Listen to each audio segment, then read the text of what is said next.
Welcome back to the Mark Faris Experience. I'm your host, Mark Faris. Today we are interviewing Richard Taylor. Richard is an architect. He's located in Atlanta. He's the owner of SketchHaus LLC. He founded the company in 2020 and has 15 staff. He runs one of the largest residential architecture firms in the US. He completed over 800 projects, so he definitely knows what he's doing right across the nation. And he's a certified private pilot and a race car driver as well. Richard, welcome to the show. Hey, thanks so much for having me. Well, we're definitely looking forward to the conversation here, Richard. And I'd mentioned when you came on, it's like I'm always curious to know the backstory and what got you into being an entrepreneur. And we'll just say maybe there were some war wounds at the beginning, as most of us do have them as entrepreneurs. But share a little bit about your backstory. We're curious. Well, that's really great. It's funny. I don't think that I planned on becoming an entrepreneur. It was out of necessity. Uh, I'm going to go way back because I got to tell the story about high school. I was never engaged in high school, and I always wanted to.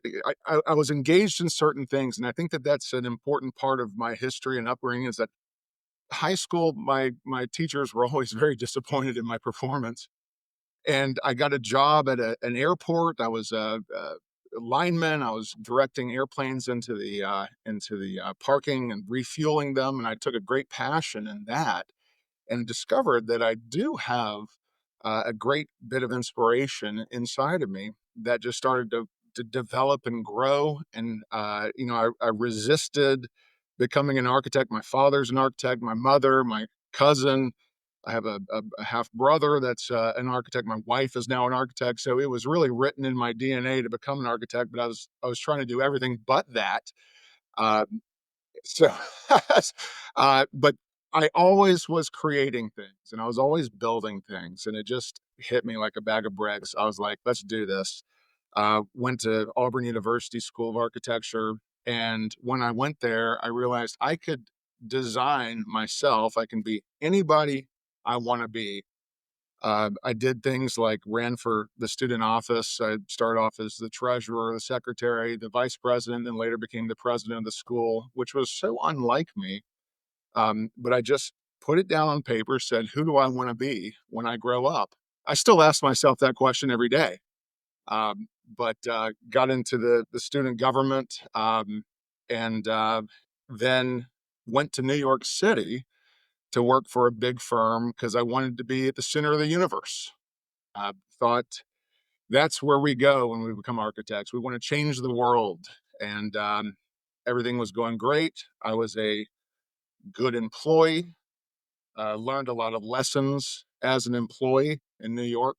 And then the '08 recession just wiped us all out. So me and my wife ended up moving to Portugal. We were hustling. We were trying to scrape some things together. My father has an architecture firm in Atlanta. He had a project. He was kind enough to let me come and work for him here in Atlanta. So we flew back to Atlanta.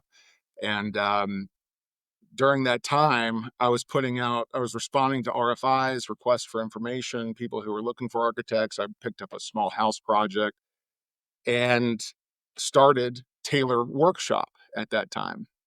And it was just out of the necessity that I realized I've got to make my own reality in this world. I'm going to have to carve Mm. my own path because architecture is a very difficult business. But that was the impetus of Taylor Workshop. It was when we were just totally down and out, had no money, nothing was coming in. I had to make it happen.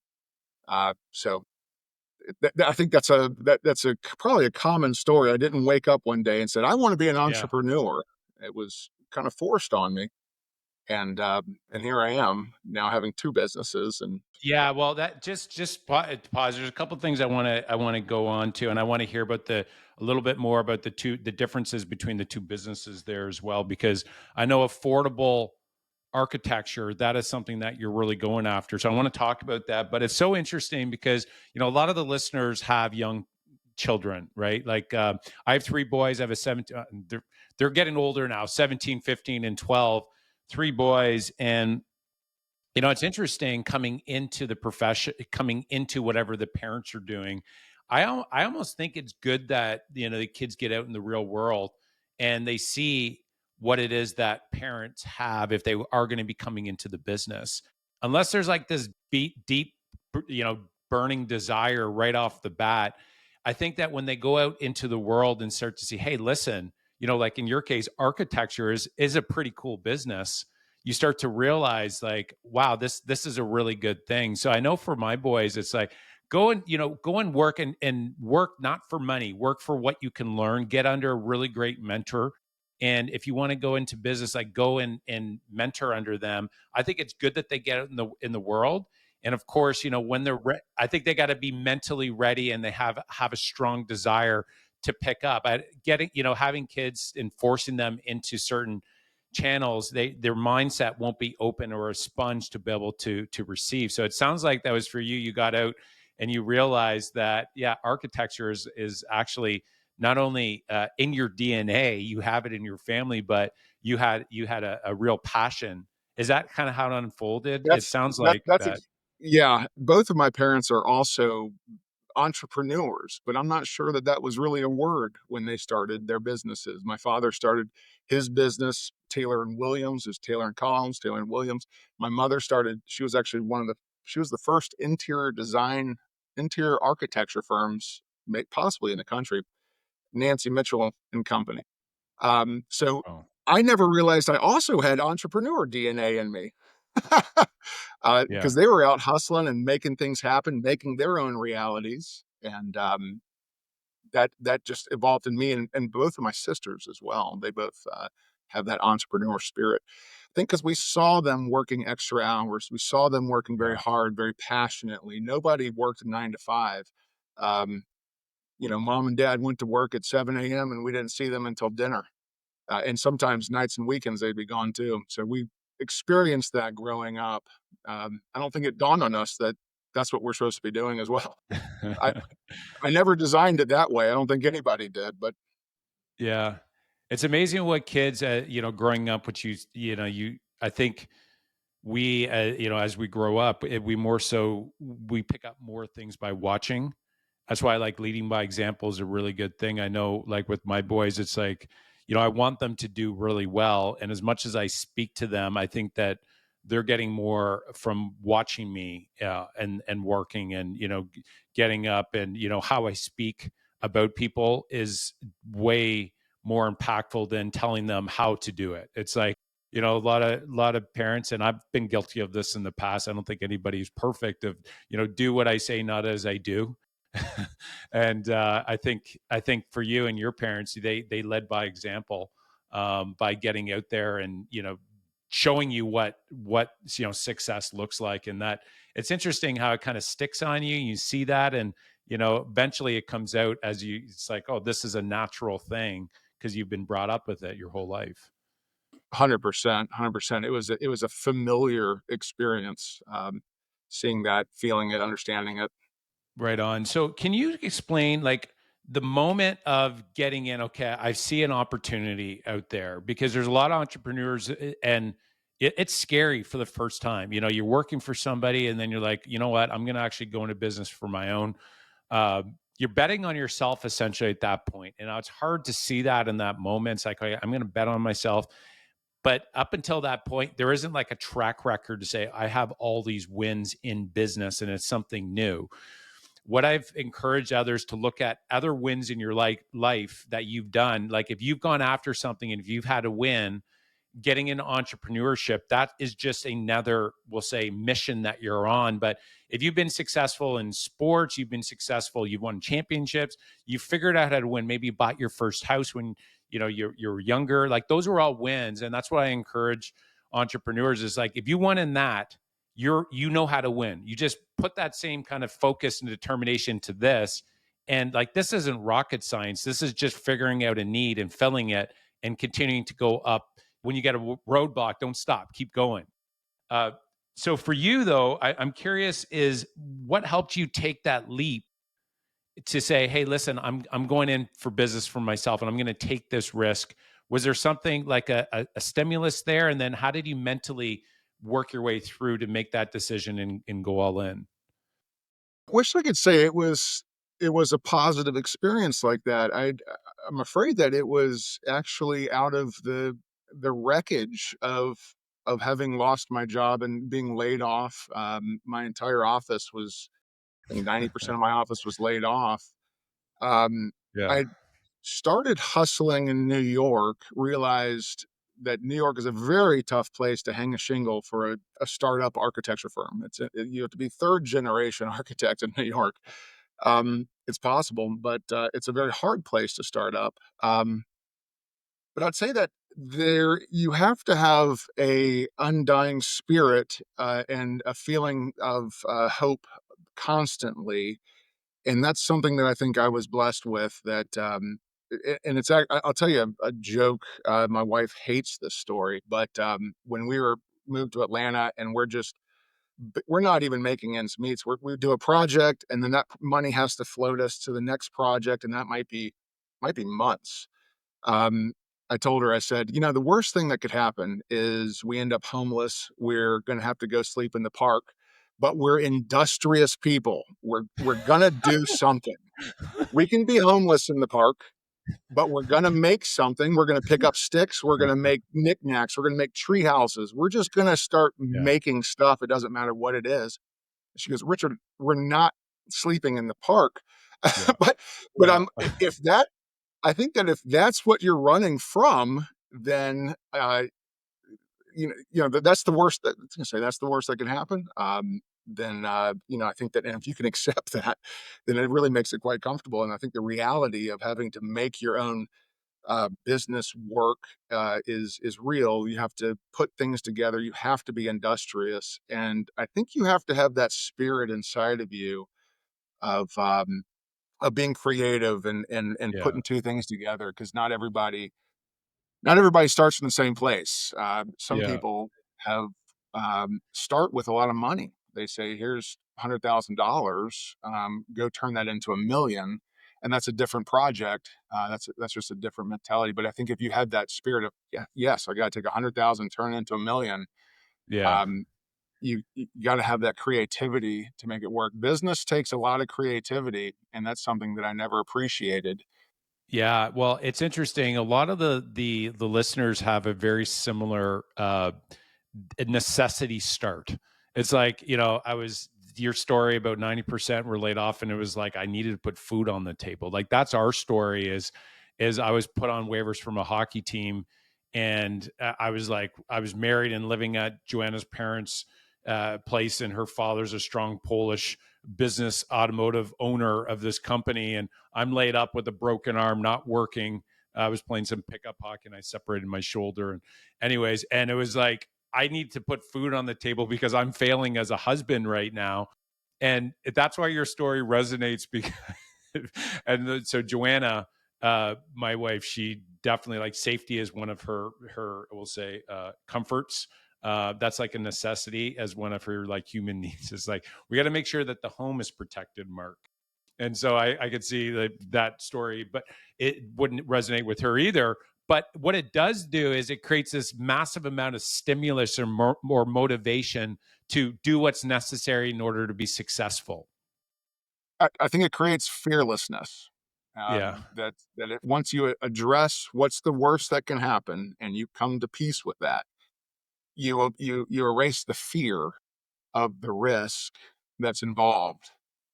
Yeah, no, that's good. And I could see also how it would be stimulus that you really don't want that to happen as well. So it's like I'm gonna wake up a little earlier. I'm gonna go to bed a little earlier as well. But I like how you reframe that as in, there's a book that I read and it's called They Can't Eat You. And so like in the wild, if Love you that. mess up, you're gonna get eaten. But in the business world, I mean, worst case is and you go bankrupt and that is painful. But at the end of the day, if you really believe in it, it's like you start again and you do it again. I think as time goes by, you bet the farm less and less. But when you're starting with nothing, you might as well swing for the fence and go for something big and realize the worst that you can get to is we need to start again. and start from scratch. And I think by starting from scratch, though, builds the resiliency, the skill sets required, and it builds the right business from the get go, from the foundation, because you can't rely on money to fill the gaps of mistakes. Like, you're going to feel every mistake. So I think you can shape and polish a business best when you are very low on funds, where you have to, it goes back to that creativity. You need to look at what is happening, and I need to maneuver to make this dollar go far. And I think that's what builds really good muscling and skill sets in business building. I think it's an advantage starting with nothing. And What are your Mark, thoughts on that? that mentality, I think, um, projects all the way from a small business all the way to a huge corporation. That if corporations have, each corporation has many departments, and if every department behaved in that manner, it becomes very lean. It becomes very, I think success would be the result. Mm, I think a lot of times if when you are, have, money is not your limitation, you become very wasteful. You don't mm. you don't sleep in anxiety and fear that, I think even the largest organizations can behave in that startup mentality with, and find success in that. What do you think? I mean, as you've become successful, what do you think helps entrepreneurs once they get success to maintain that rookie mindset or that learning mindset, uh, to continue to be hungry even when you're successful, to avoid complacency? Well, I'll tell you this, I have experienced that with SketchHaus, that we have, I don't suffer from that problem. I think that I'm constantly looking on the horizon. Um, but I have felt that whisper in my ear of, "Hey, man, you've already made a very successful architecture firm. You can rest on your heels." But then I'd get bored. I feel like for me personally, I'm always pushing forward, always looking to the next horizon. And that way, every single day is a startup day. I tell my employees that every day is a job interview. And that's the way I behave in front of my clients. In fact, when I just go outside, this is a job interview. I'm talking to my neighbors. This is a job. Every day is a job interview. Uh, I learned that lesson working with some of these large corporations. Um, that every conversation you have, make sure that you are presentable and that you've got your elevator pitch ready to go. You've got your message very clear.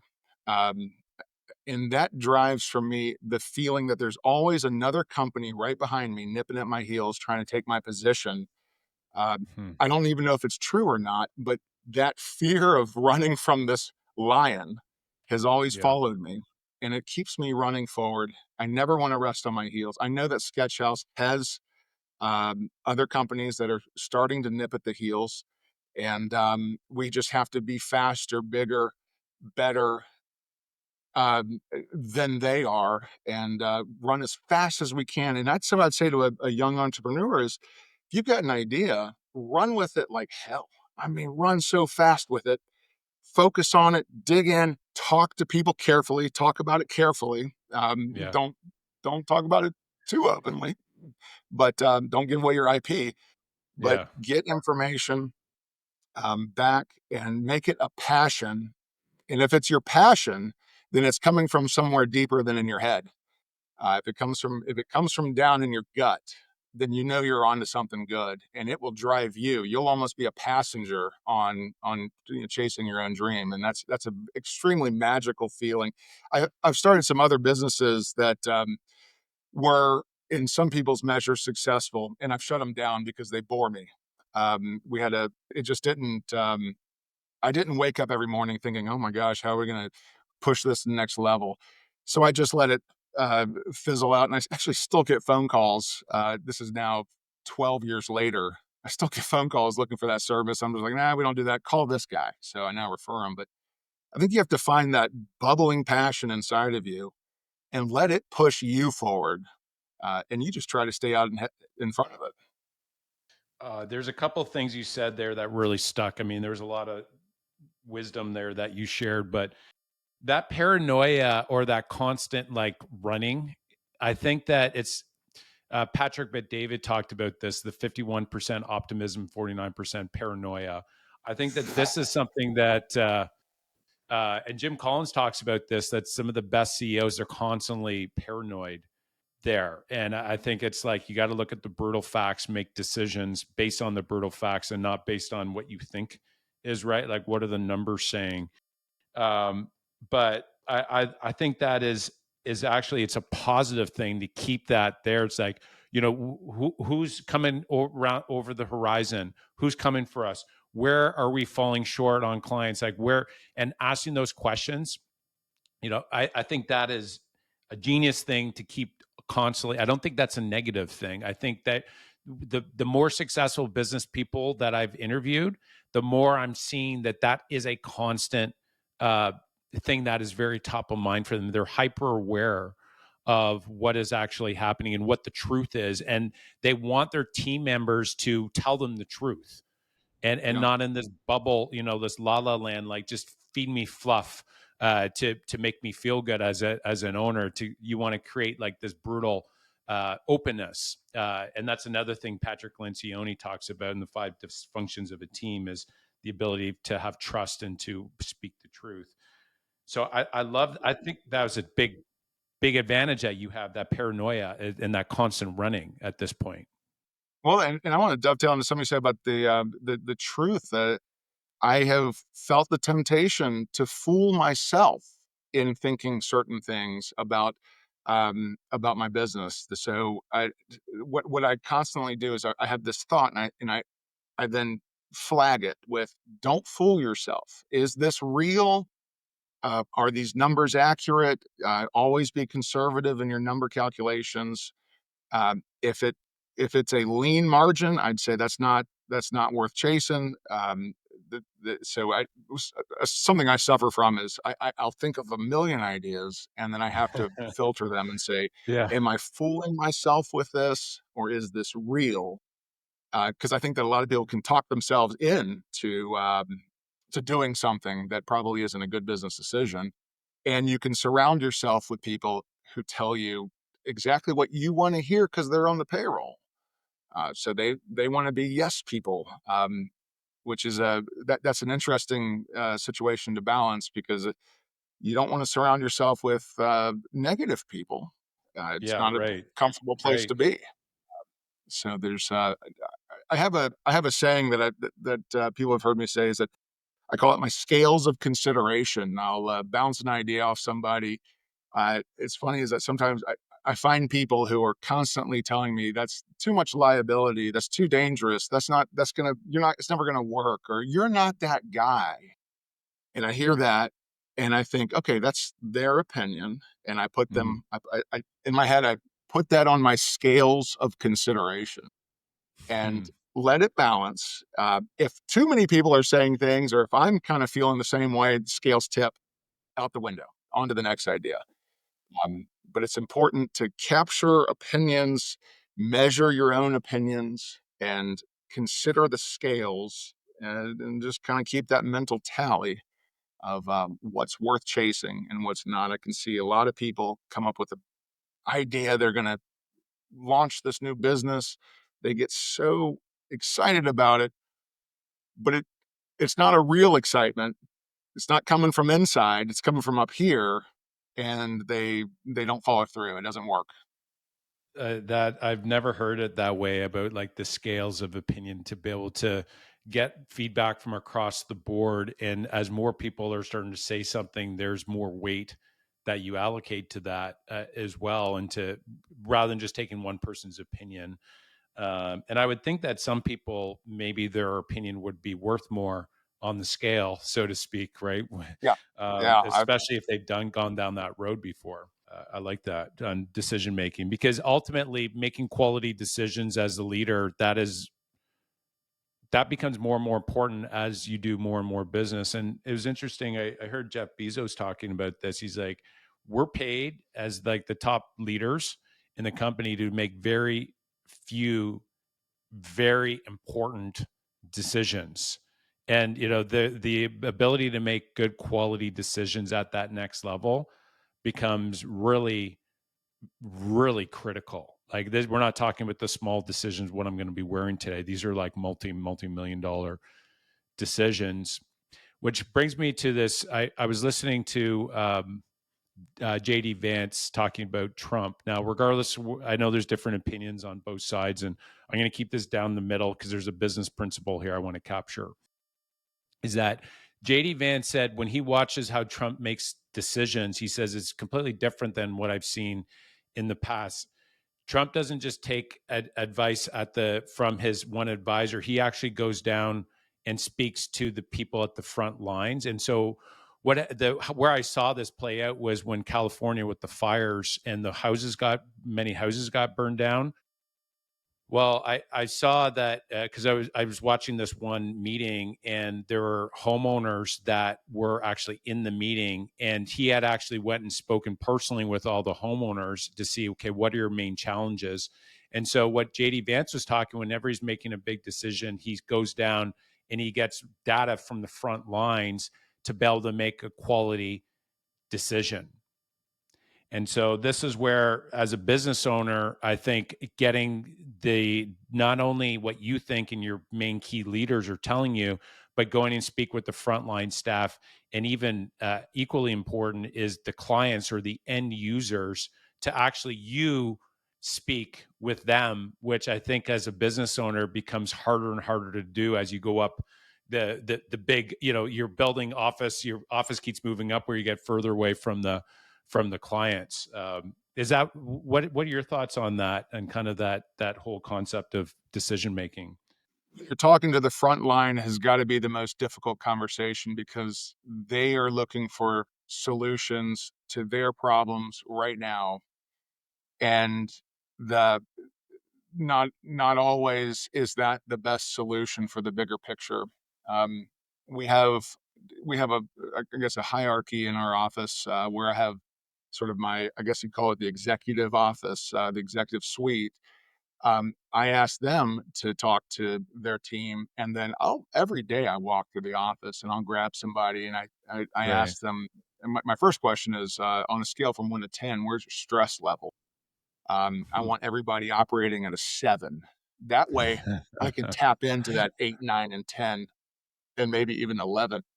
Um, but I want to know that I have that buffer zone, and I also want to make sure that they're being utilized to their best.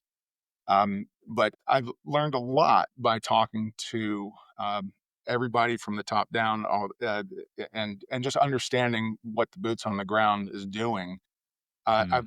Very recently, I actually learned that we had an opportunity to improve our process when I saw a miscommunication in our pipeline, and that was only revealed by talking to everybody, all the architects, all the way down to the bottom, and understanding that they weren't fully understanding the why we're doing what we're doing, and that's a it was a for me that just was a huge opportunity because I want everybody on the team to understand why it is we're doing what we're doing, why we're different, almost like a mantra. I feel like putting it as a big poster on the wall so that we're all rowing the boat in the same direction. Nobody's clocking in.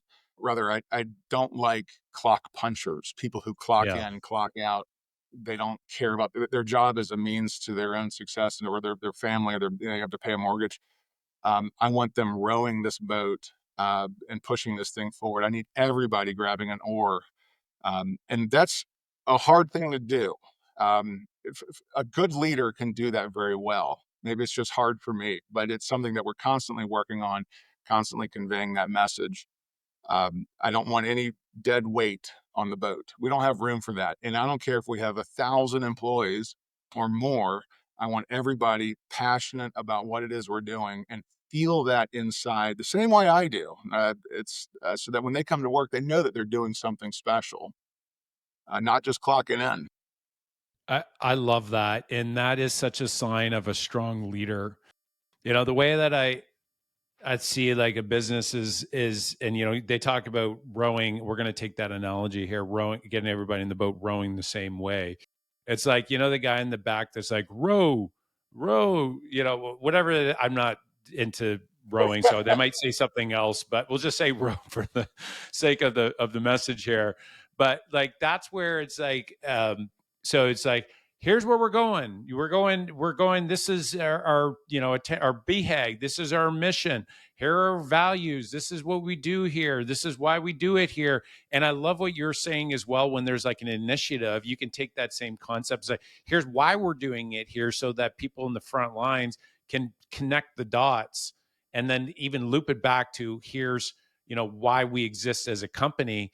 And I think that is, some owners will do it, but what I've noticed even with myself is that even though I know how important it is, it's something to keep it top of mind on an ongoing basis, and to still do it even when you don't feel like doing it because nobody else is doing it, and it makes such an impact where Absolutely. people are like, why am I coming into work? And if you don't go over it, a couple months go by, it's kind of, people start to forget why it is. And I think even through the challenges, and primarily through the challenges, you want to keep encouraging people, because people, they go through, they have their own personal challenges they're going through, and they have their own, you had mentioned like 7 on a stress level, like sometimes it gets to 10, right? And so they need that person to, I've heard this before, it's at a chief executive officer, it's like chief encouragement officer, like encouraging, here's where we're going, we're making impact, we're changing the world. And it's interesting because I found there's a lot of talk out there about millennials not working hard, but in my experience, what I found, what was most important, to have them work hard, because we have the two companies, we have the real estate investment firm where we buy apartments down in actually Atlanta. We just wrapped a deal up there, and then a real estate brokerage in Toronto. And the brokerage is actually really young, and so really young. But I found that some of the millennials are the hardest workers we have, and I'm like, why on earth? Why am I getting hard workers? It's because these guys are, money is important, but is not the most important thing for them. It was like they love being part of something that is making an impact in the world. They work differently. But in many cases, if you can respond to them, then they respond back positively. Right. We don't have, I think the office that I was, I've had a lot of good management, good leaders, with a lot of great managers and great leaders, but I've also had some bad ones. I'm actually really grateful to have had the bad leadership. Um, I had this, it was in New York, and this manager was led with threats and negativity. It was this, Right. do this by this deadline or else. It was this very toxic environment. And I'm glad that I got to experience that for a couple years because I remember thinking, I'm going to give you 100% and not an ounce more. I'm going to give you everything that I'm obligated to give you, but I'm not going to give you 1 second longer of my time. And I thought, well, she got 100% of me. Um, and I thought that's not how our office works because I when I'm talking with a client, I want to give them 110%. I want to give them more. I want to give them Wow. more than Yeah. what's obligated. And I coach my team to say this is how I want them to behave. That we want to do more, and so I find that leading, and this is how I respond personally. Other people are different, but I respond with positivity and encouragement. I'm Mm. always going to give you more when I feel like I'm being encouraged, when there's wind in my sails, when I love what I'm doing, when the work is fun, when I feel like the manager cares about me personally. I always Mm. give more than what is asked. We have this saying where if a client asks us to design them a salt shaker, uh, I say, if you designed a salt shaker and you delivered a salt shaker, then you get a D. Well, that's not very good. If you design a salt shaker and you say, I was thinking about this project, you have this salt shaker. You know what goes well with the salt shaker? Pepper shaker. So here's a salt and a pepper shaker. If we're doing that, you get an A. Okay, that's where Love we want that. to be all the time with our clients, and that's the way I want my team to respond to me, and that's the office that we're running because I think if we are delivering more than what's asked, then we get repeat clients. We keep those wolves nipping at our heels at bay, um, and uh, and that's what growth looks like. Mm. Oh, I love that example there with the salt and pepper shaker. I've told that It's story so to every new it, employee. oh, it's so true, and it's easy. It's simple enough to get your head wrapped around. Oh, okay, that makes sense. Yeah, you need both. You didn't ask for both. I see that you will likely need both, or at least to have the option to have both. And if I can deliver that to you without you asking, that's what creates an above and beyond experience. And I think as a leader, that it shows your maturity and your ability to lead, to be able to simplify really complex or potentially complex, issues or things that are important into the simple. uh, and it's interesting as you become more, I found, with like wisdom. Proverbs is a really good one. King Solomon, one of the wisest in the world, like he simplified his wisdom into very short wisdom nuggets, his proverbs, right? And so that's where good stories, I think, as a leader, our ability to tell better stories to communicate our points so people can anchor onto them and relate to them, I think is something that as for me, that's one of the goals. Is I want to create more stories to tell and to showcase what is important to the company in more ways. And so that's my encouragement to all the listeners as well. Come up with great stories and examples like you did with the salt and pepper shaker to communicate what's important. All right. Well, bad managers versus good managers. You had said that you're thankful for. I want to like tap into that for a minute. The bad managers versus the good managers or the great managers. What else? So the one was a stick. It sounded like he was like a stick that maybe didn't wasn't as effective. What is the kind of the biggest differences between somebody that wasn't successful compared to somebody that was a resounding success? Well, the successful leaders I've had are the ones that lead with encouragement, lead with positivity. They're also the ones that don't tell me the answers. In fact, I've had a tough client. Well, I'll call him a manager rather. He would he would say to me, "Questions. Not all questions are good. I want you to answer your own questions," is where he was taking me to. If you come to me and you ask me a question, and what you're doing, a question can be seen as reverse delegation. That I don't know the answer, so I'm coming to you. What's the answer to this? And he'll say, I don't know the answer either, but I'm hiring you to figure it out. And at the time, that felt like tough love. It's like, ah, I just want the answer. What I was realizing is that he's building me as a professional, um, and therefore I could better serve him. It made me independent. It made me self-reliable. It's something that I never experienced before I met this fellow. This was in 2011, and it was, but it was always very positive. But he forced me to make my own decisions. And he'd also say, if you make the wrong decision, you're fired. So it was, um, so don't make the wrong decision. So, but it really forced me to take a problem, get my full brain around the whole thing, and then come to him with a solution that I put my stamp on and say, this is the right solution to your problem. I can show him why, or he can just take it as is. And I thought that was incredible leadership for me, because it grew me as an individual. I now have adopted that mentality, and I push people on our team greater than what they were trained to do. Um, one of my one of my pet peeves, and we don't have anybody on the team that does this. We have in the past, is if I ask somebody to do something and say, "Oh, I don't do that," that is a huge red flag for me. Um, I see that mentality coming out of people who have not been through any kind of economic catastrophe. Not the '08. Early out of '08, that mentality didn't exist. Coming into the 17s, 18, 19s, I started seeing that coming through our office, and I was like, we don't have any room for that. If I ask you to do something and you don't know how to do it, here's the answer. I'm going to tell you the answer. The answer is, Richard, I don't know how to do that, but I sure as heck know how to make some phone calls and how to get on the internet and how to find the people who can do this. And I say that Yeah. is solution that you are creating solutions for me.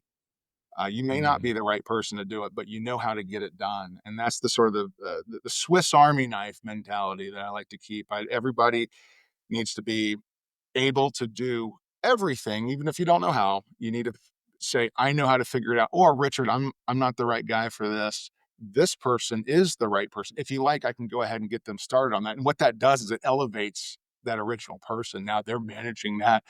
That is the growth mentality in my mind in our office, and it's exactly how we respond to all of our clients. We don't know how to do something, but we're not going to throw it back on your plate. We're going to say, this isn't in our wheelhouse, but we know the right people who can do this. If you like, we can manage them, or we can just directly connect to them, your preference. But we will get it done. If somebody asks us to build a restaurant on the moon, and this is a story that I tell my team, if they ask us to build a restaurant on the moon, we're going to say, we're on it.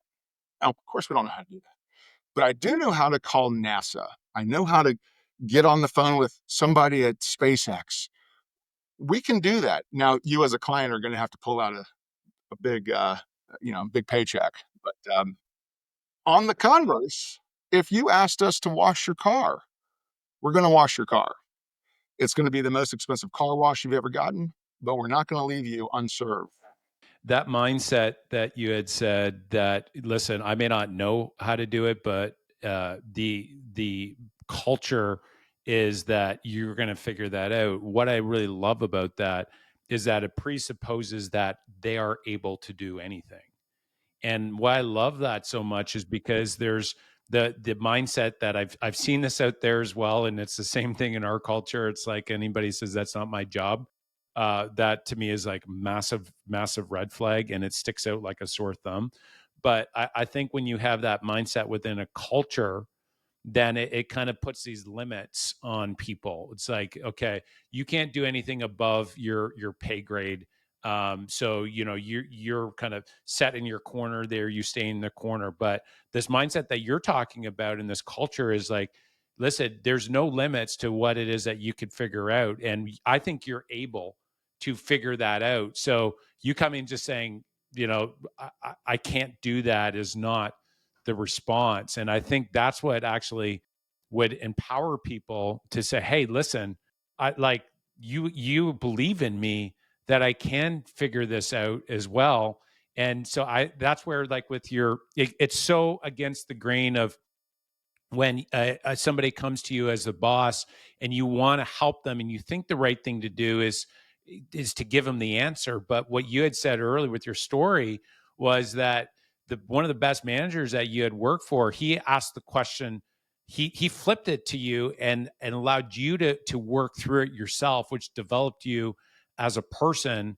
Although maybe it was some tough love at that time, it actually that's what actually built you as a person.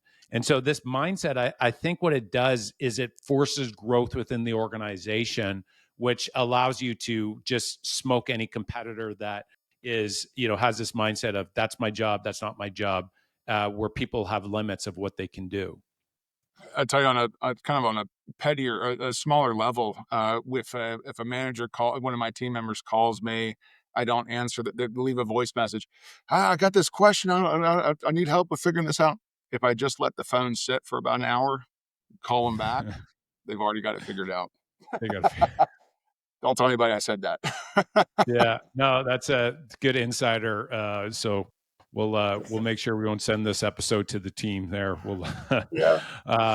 No, that's great, and just to kind of wrap this up, there's a Dan Martell. He wrote this great book, "Buy Back Your Time," and he talks about the 1-3-1 concept, which is exactly what you're saying. It's like if somebody comes to you with a problem or a challenge, you flip it back to them and say, okay, what is the problem? You have them summarize it.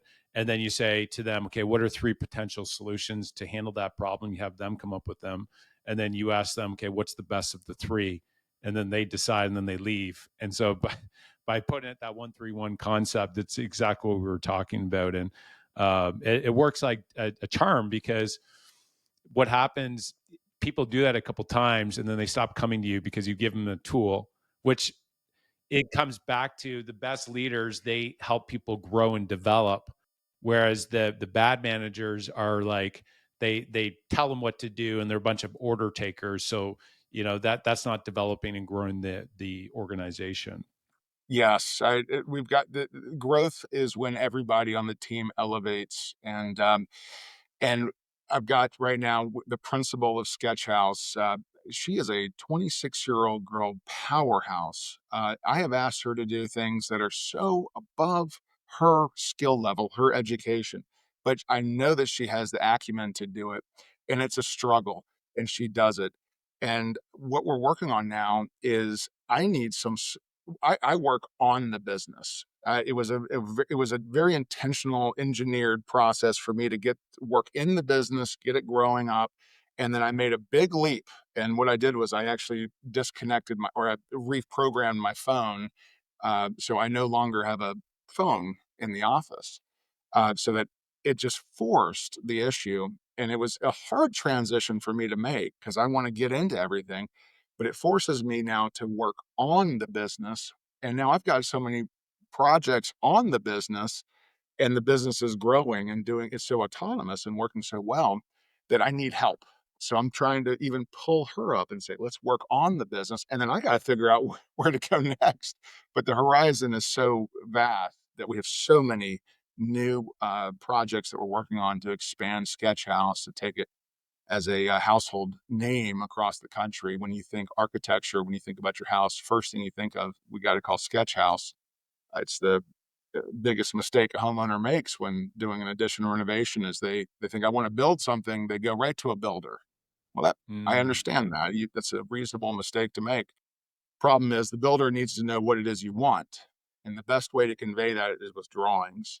So we've created an innovative new process which gets drawings out very fast, very affordably. You don't have to take an arm and a leg. It's not the traditional architecture process. Get those drawings out in front of that builder ASAP. Get 3 builders to bid on it, and now you hold the power. So that was one of the Hmm. big innovations of Sketch House, and we have numerous more. But constantly pushing forward. Like I said, every single day feels like a startup to me. Any other anybody would look at Sketch House and say, "Wow, it's a successful architecture business. It makes money. It's good." But we set our sights so high that we will never achieve the goals that we have set, and we'll just have to settle on compromised success. So, um, Well, which I I, think I think you've tapped into something that I think is a much larger clientele. I mean, if you're going right to retail, so this could be an average Joe. They want to build their dream home, for example. They can come to you, and so take us through just And do you serve just is it the U.S. or do you go into Canada as well, or is it? doing a house in Portugal, we're licensed in all 50 states, but we certainly can do anywhere in the world. Um, But the start of Sketch House was also out of a fire. COVID occurred. Taylor Workshop took a massive hit. Taylor Workshop was going to be my retirement, um, but COVID just really hurt it very badly. It was a very heartbreaking time. Um, we sat around. We actually, I saved. I'll tell you what I did. I sent out a survey to every employee, and I said, "Guys, we have to pivot. We have to innovate. We have to figure out a new way to do this." I had 2 people give me a compelling response. Guess who stayed with me? Those 2 people. Um, and the 3 of us did a. We went back to our roots, which is architecture, and our roots was commercial and residential. We did a house project. Client paid something like $14,000 for the architectural services, and then the client ended up moving. As a family, they said, "Well, you know what? We found this other house for sale, low interest rates." They jumped on board. They bought another house. I thought, what a massive waste of money to have spent on an architect. I felt terrible about it. That was their business decision. So we thought, how can we create let's get off of our high horse. Let's make architecture approachable, accessible. affordable. Let's create our process in such a way that you don't have to be contractually obligated to a whole architectural service. But we created what we call the SketchHaus bundle. It's now been rebranded to SketchHaus Additions Renovations. We also have new construction, and then we have a facelift, which is just a cosmetic makeover. But creating three simple menu items. And unfortunately, gosh, we have a new product we're launching called SketchHaus Black Label, which is more high end stuff. But having a simple, transparent process, we thought solved the two problems that homeowners have, which is architects take forever, they slow down the process, and they're expensive. Yeah. Architects are usually reserved for the affluent. We saw that there's 1.6 when we started here in Atlanta. There's 1.6 million houses in greater Atlanta. That means there's 1.6 million homeowners that at some point want to do an addition, a renovation, or they want to scrape and rebuild. But with growing families or shrinking families, they want to edit to amplify their house. They would never think that they could afford an architect. And we thought that's our target market. It's the homeowner, the real estate investor, and the builder. All builders need permits. So we thought let's target those three personas. It's genius because like there are a lot of people that have a vision of what their house looks like, but maybe they've drawn it out themselves. But if they have an actual, we'll say a lower cost option to work their ideas out. So I'm Yeah. curious, what would that kind of how fast could somebody get through that if say, John and Sally are like, we want to build a dream home. They come to you, you get them tapped in. What does that kind of look like for price? And I don't want to date it, but maybe just give kind of a ballpark No. range. Yeah. And then time to do it as well. Well, we'll start with the time. And our prices are listed on the website. I mean, that's Got it. unheard of an architect doing that. It's like there's the price, Yeah. and here's what you're going to get in general. So, you're right. I also don't want to date it, but Yeah, no, the we'll say we'll go to the website. We'll make just sure go the to the website website. is there, It's but it's listed. affordable. It, Yeah. yeah, Perfect. sketchhouse.com, and house is spelled Haus. There's a story Yeah. behind that. But go to the website, see the price, and we're going to give you enough information. In some cases, that will be your permit document. That's the final price you have to pay. But by and large, you are going to get a document, a package of drawings that it's going to be enough information to start engaging builders. That is the threshold that we've defined as the most important threshold for most homeowners who are spitballing. Yeah. If you call a builder first and you wave your hands in the air and you say, well, I want a bedroom over here and a bathroom over here, builder's going to say, oh, yeah, sure, that's going to be $400,000. Well, how do you know that? And what's it going to look like? Oh, you need an architect for that. Where do you go find an architect? My favorite bar or restaurant game is if you see 50 people in a room, how many people here know a dentist? Everybody knows a dentist. How many people here know an architect? Nobody does. It's a Yeah. huge problem for the profession of Yeah. architecture. Some of the flack that I got in the early days starting this was architects are saying, well, you're undercutting the Yeah, profession. yeah, I could imagine, and it's always like that when you go out and it's like going against the grain of the industry, right? My response is it couldn't be more different. We are creating greater exposure to the profession of architecture, allowing more people to access us as architects.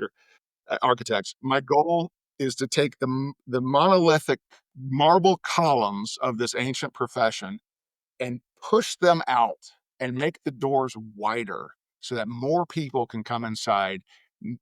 Just like one of our slogans is, just like that. Now you have an architect. It's we're very hard to access architects. So we're very expensive. We take a long time. What I hear from a lot of clients is, well, I called three other architects. They can't get to me until February. Yeah, yeah, We are same day or next day, depending on what time of the day you call or sign up. We will walk you through all of our steps, give you a great explanation of what you're going to get and the processes that we're going to take and what to expect at the end. Once we're kicked off, we are at your house same day, next day, just kind of depends on the scheduling. Then we're going to have you drawings within 5 to 7 days in some cases, depending on the size, quality, and complexity of the project. that fluctuates. Sometimes it might be 2 days. You've got drawings. You can sit down with your spouse and say, I like this, but I want to push. Let's go back, get them to change that, or it's good to go because we're going to sit down with the Yeah. programming. Or question well defined is a problem half solved. So that's we want to really tease all the information out of your head as a homeowner or a real estate investor or or builder. Get that on paper. We're going to hit bullseye first time. Yeah, Richard, and this to me underlines a really important part as an entrepreneur is to find a big need. Like you're tapping into a market that can be very significant. And I think that's where when you're making your selection as an entrepreneur, get into a business where there's an actual need and where that opportunity is, I think is where it's growing versus declining. And that's actually one of the things with in the multifamily space, we buy B class apartments. We don't go after the brand new buildings because we see that there's two areas of growth. One, these areas like say Atlanta, for example, is a growing market. So there's more people moving there. So there's more residents, but potential residents. So there's more clients. And the other thing is the B class assets that are built between 1980 and 2010, we can get them below replacement costs, and more people want affordable, nice housing versus like that 25, 3,000 a month payments. They like the 15 to $2,000 a month. So that's the space that we're going into and buying because one, we know we can add value there, but two, there's more and more people coming in. So any sort of industry, it's like, is there more people that are coming in that are going to be needing this service, or is this declining right now? And if it's declining, you might as well get, they will say, the current coming at your back than the other way around. I also think you have to differentiate yourself. The opening up a service or product, and if just raising a hand and saying, "Oh, I also do this," that's not enough to cut through. Yeah. You have to have a reason why it's better. It doesn't Yeah. necessarily have to even be cheaper, but it does have to differentiate itself and say, "We do things differently." Mm, There's so many I'm gonna pick the roofing industry. There's so many roofers, yeah. so many arborists, or tree, and they're all kind of the same. Yeah. Um, but what differentiates you and makes you stand out amongst everybody else, and then Yeah. focus on that, and then run that ball to the end zone. And the end zone keeps running with you, so you'll never get there. Yeah. No, that's really powerful, really powerful. Good advice. There's two good books that I found for that. One was Uncommon Service, and the other one is Inside Advantage by Robert Bloom. Those two I found were really good for creating your differentiating factor there. Now to change gears a little bit here, because we got to get to a rapid fire, and time is flying by with you here, Richard. Um, Yes. what investing advice would you give for entrepreneurs out there that are they're growing their business and they want to invest? Maybe you could share a little bit about some of the things that you did that you've been successful with. I mean, I'd say that the easiest investment is time. We don't all have money when we start. An investment is usually synonymous with money, but it's important to think that your time is an investment, and you have to be willing to invest a lot of it.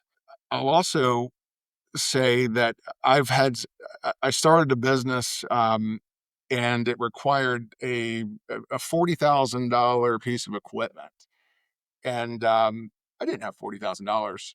So I actually started the business and was selling the product, but I wasn't making it. I was outsourcing it. So I was being very creative about how I was getting the job done. Now, from the client's point of view, he doesn't care. They don't care.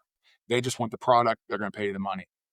I did that to a point where it made sense that investing in that piece of equipment was gonna work, and I did that. And I've already told you, a couple years later, I got bored.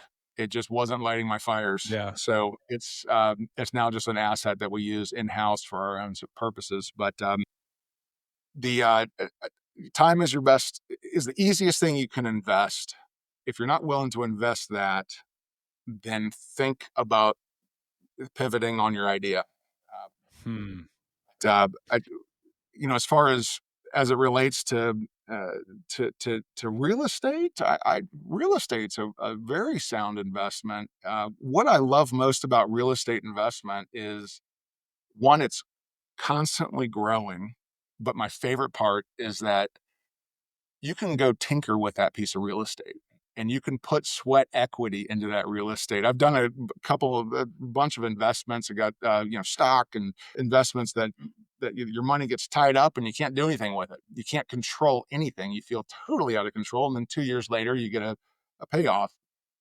What I love about real estate is that you can go put your hands on it and you can Yeah. improve the value of it with your two hands. It's, Yeah.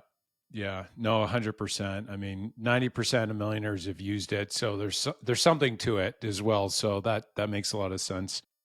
Uh, well, this has been so good, and we're going to wrap up. We got three questions here for rapid fire. Are you ready, Richard?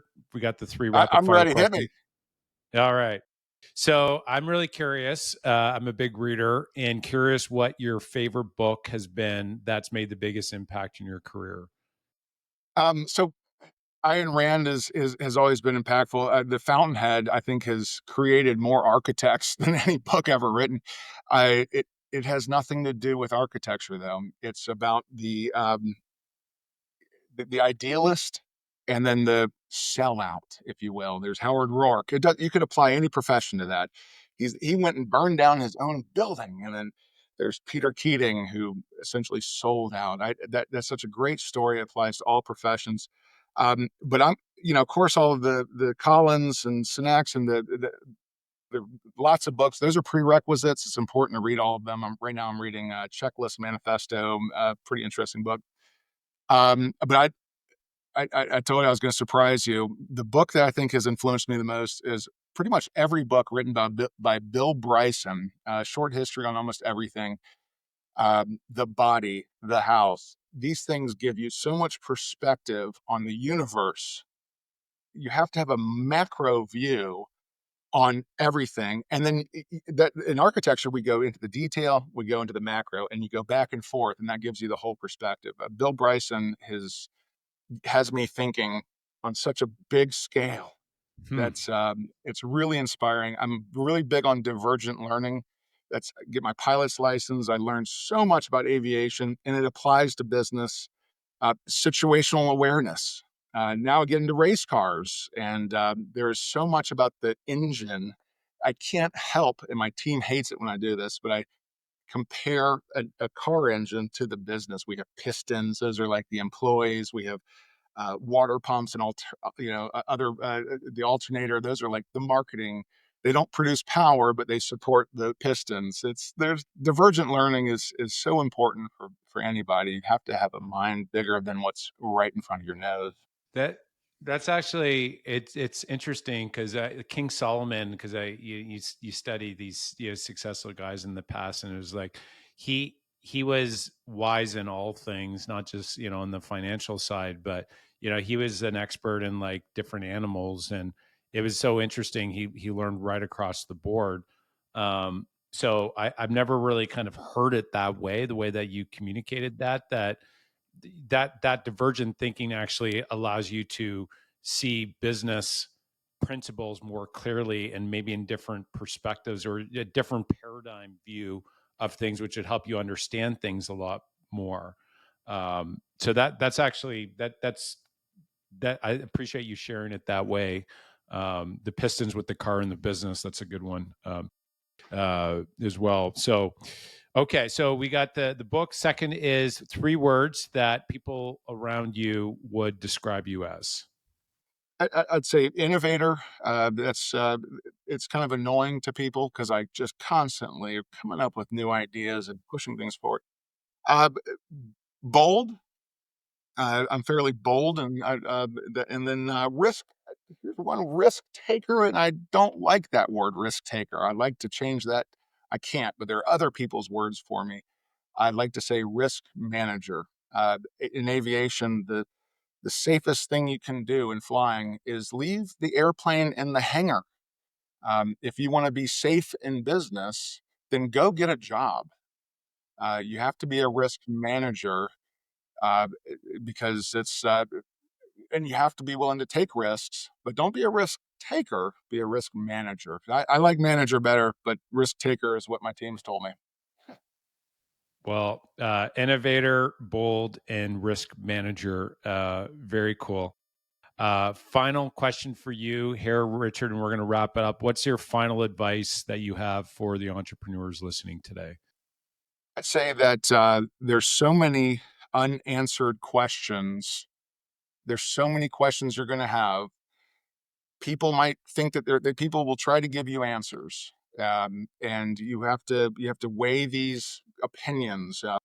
If you wake up, this this is going to be some tough love, but if you encounter a situation that has no answer to it, if that scares you, then I don't think you're ready to become a business owner.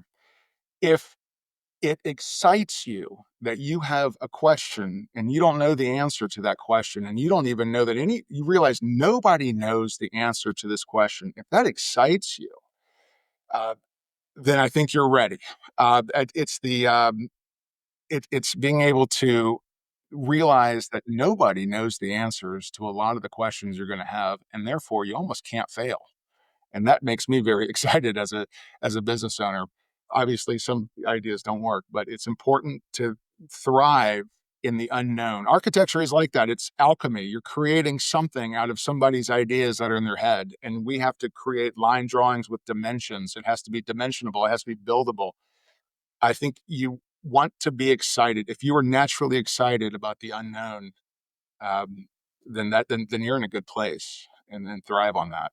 Such wise counsel, Richard. I really appreciate you coming on the show. For the listeners that want to reach out, maybe they want to create plans on their dream home themselves.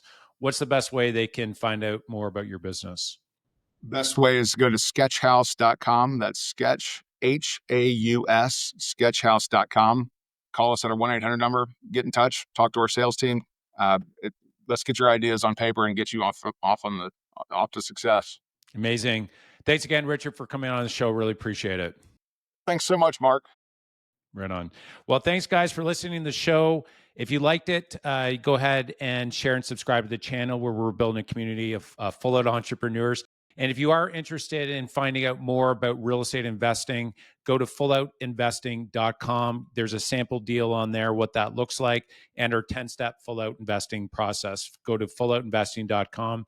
I love you guys. And just remember, one of the best ways to build wealth is to grow your business and invest in real estate. I love you guys.